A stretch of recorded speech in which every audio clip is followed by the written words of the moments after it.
Semaine historique pour la télévision. En 2025 arriveront à échéance 15 autorisations de diffusion correspondant à 15 canaux TNT actuels. En début d'année, l'Arcom a lancé un appel à candidature dans le cadre de ce renouvellement de fréquences. 24 candidats ont été sélectionnés et sont auditionnés actuellement du 8 au 17 juillet. Avant de savoir le résultat final à la fin du mois de juillet, tous les soirs sur Génération Télévision, je vous propose un débrief pour vous donner mon avis sur ces auditions publiques.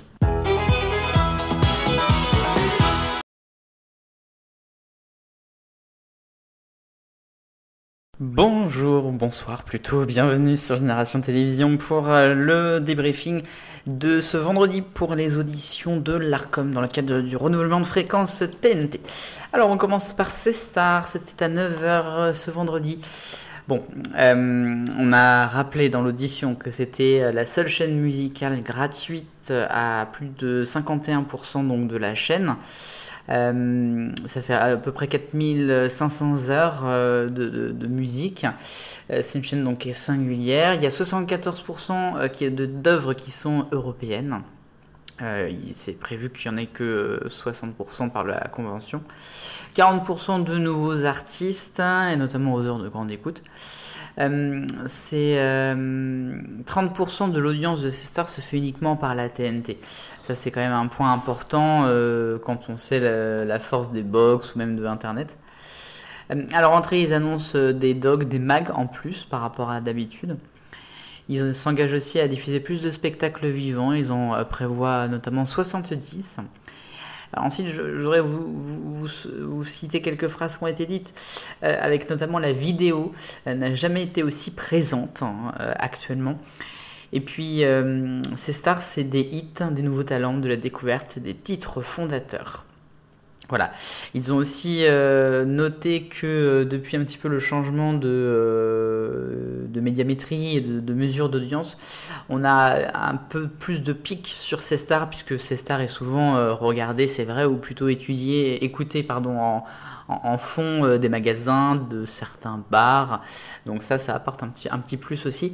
1,6% de part de marché sur les 25-49 ans, qui est la cible de C-Star.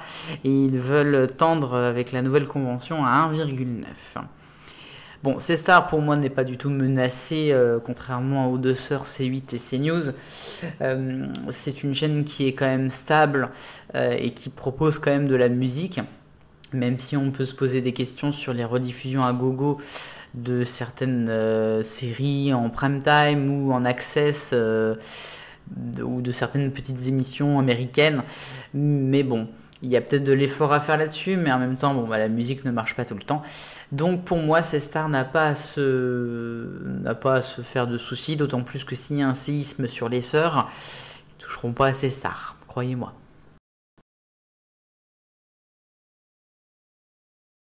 Ensuite, à 10h45, était le tour de Énergie 12. Bon, Énergie 12, on va pas se le cacher, c'est la dernière chaîne de la TNT en audience. On l'a vu encore récemment dans le TV 168. Énergie 12 est une chaîne qui, certes, a pu être intéressante, peut l'être toujours sur certains aspects, de moins en moins. Et c'est une chaîne surtout qui, si moi je la résumais à mes mots, est une chaîne qui ne sert à rien. Voilà, je l'ai souvent dit d'ailleurs. C'est le ressenti un petit peu que je trouve et que je pense aussi certains membres du conseil de l'Arcom ont pointé du doigt lors de cette audition. Moi j'ai trouvé déjà Jean-Paul Baudecroux quand même, ça faisait longtemps que je ne l'avais pas vu en fait et je l'ai trouvé quand même assez marqué par son âge. Avec tout le respect que je lui dois, parce que c'est quand même quelqu'un qui a fait beaucoup, notamment pour la radio, mais j'ai été assez choqué en fait de voir ça. Et puis j'ai trouvé qu'au global, en fait, l'équipe qui présente était quand même dépassée. Voilà, je les ai trouvés dépassés parce que je pense que ce renouvellement de fréquence arrive à un point d'orgue pour la TNT, à un point très important de renouvellement fort qui est demandé à la fois, je pense, par les téléspectateurs et à la fois par les membres de l'Arcom. Ce renouvellement de fréquence, il est très très important parce que les 10 prochaines années vont être, à mon sens, essentielles dans notre société. On va avoir sans doute beaucoup de bouleversements. On arrive à la fin de la période Macron, très probablement, pour parler politique un instant. On est à la fin de l'après-Covid. Donc on est vraiment sur des nouveaux horizons. Et je pense qu'en fait, Energy 12 n'a absolument pas compris ça. C'est pas les seuls, hein. Il y a d'autres chaînes qui veulent un renouvellement, qui n'ont pas forcément compris non plus le but de ce renouvellement de fréquence. Mais Energy 12, pour moi, ils sont totalement dépassés. Enfin, ils n'ont pas du tout compris qu'il fallait proposer beaucoup de nouveautés, beaucoup d'inédits et avoir et en fait sauver la TNT. Parce que si vous voulez faire mourir la TNT, mais renouveler Energy 12, hein. On est en plein dedans, quoi. Alors que toutes les plateformes proposent des séries, des inédits, YouTube, même certaines chaînes de télévision de temps en temps. Et Energy 12, là voilà, bah non, nous on propose des rediffusions, c'est pas dans notre convention d'avoir de l'inédit. Bah bordel quoi, dégagez quoi. Putain, si vous voulez faire tuer la télé, on est en plein dedans là. Pardon, c'était mon petit coup de gueule.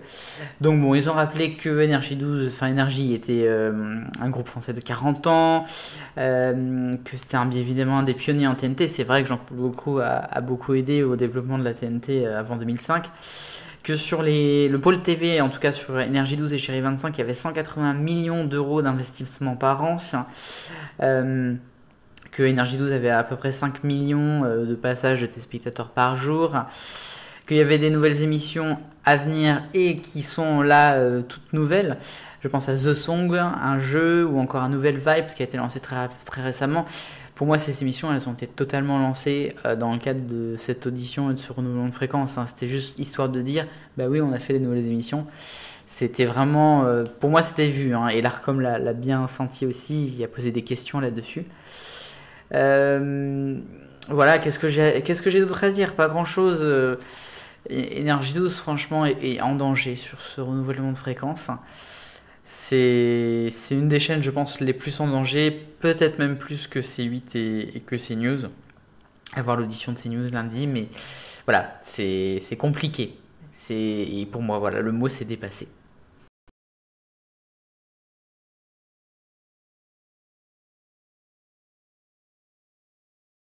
14h, changement total de sujet puisqu'on part à Paris, Paris Première.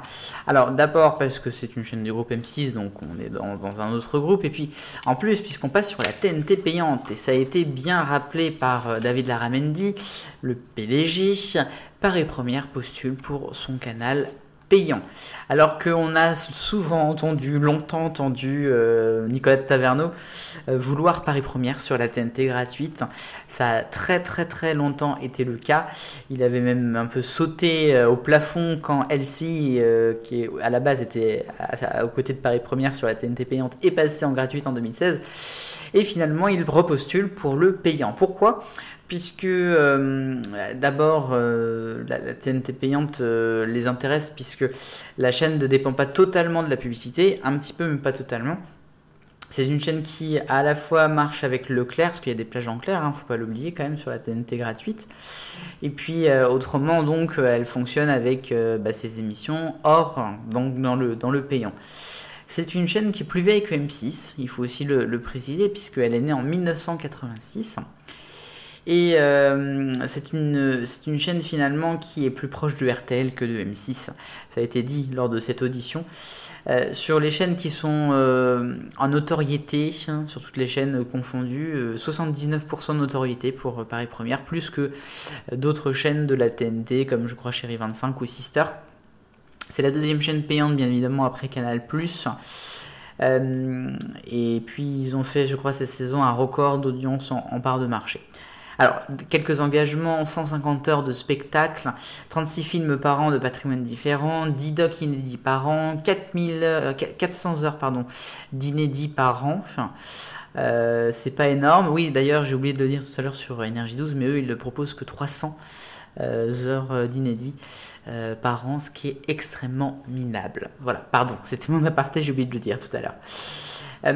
Paris Première, à mon avis, là aussi n'est pas en danger. Une de leurs demandes, c'est d'allonger les périodes de clair, qui est actuellement de 17h30, je crois, à 21h. Et ils aimeraient, avec un peu de clair en week-end, là ils aimeraient faire, en tout cas pour la semaine, matin, midi et soir élargi. finalement sur un même modèle que Canal+. Moi, je trouverais que ce serait une bonne idée parce que ça permettrait de faire découvrir Paris Première vraiment à tous ceux qui ont la TNT gratuite. C'est vrai que Paris Première est bien loin dans la numérotation, donc ça permettrait de la faire découvrir et en même temps, ça permettrait de garder son univers payant aussi. Parce que pourquoi pas, pourquoi Canal+, finalement, qui propose que 3 heures de clair par jour, serait sur le canal 4 et au fin fond de l'univers Paris Première. Donc voilà, il y a des choses à revoir là-dessus, mais pour moi, ils sont pas en danger non plus.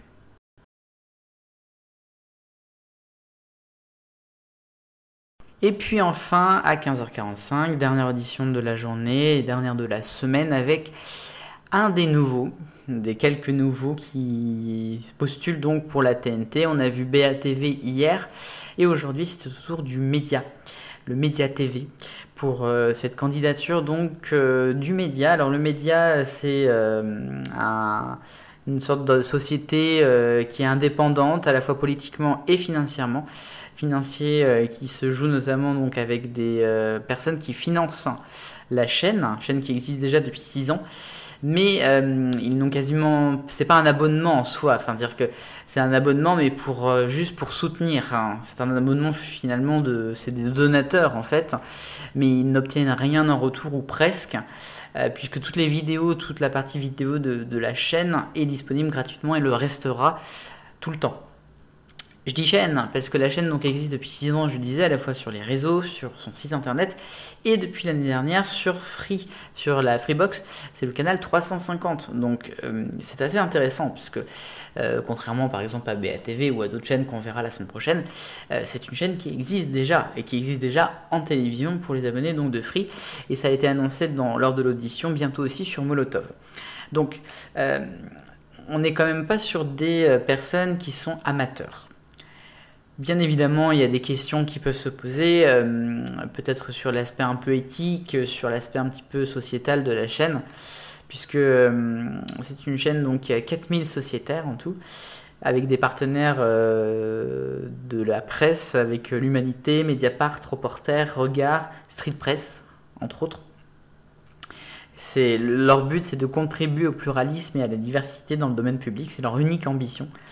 Et c'est pas du tout une chaîne d'infos en continu, parce que c'est une chaîne d'information, mais un peu plus peut-être sur le modèle des anciennes chaînes d'infos comme on a connu dans les années 2000.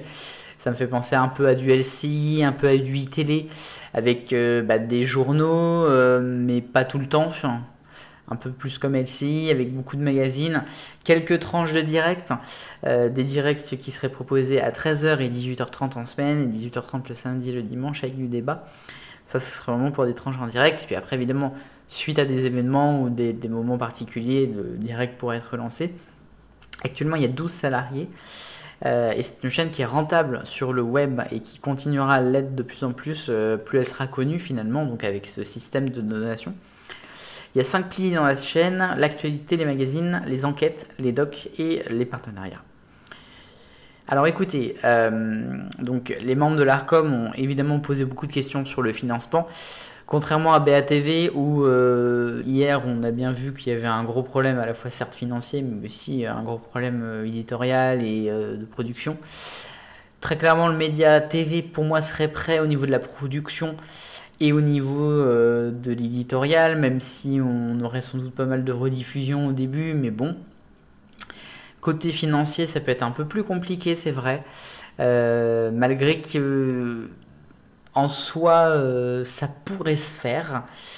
Mais je rappelle que les droits, ils l'ont rappelé, les membres de l'ARCOM, que les droits pour avoir une fréquence, enfin, au niveau matériel hertzien, c'est quand même 3 millions d'euros de frais par an, si j'ai bien suivi. Donc, c'est quand même un coût. Donc, c'est à voir. Ça peut être une alternative, je suis pas certain que ça passe, pour être très franc avec vous, je suis pas sûr. Mais c'est une belle candidature, en tout cas.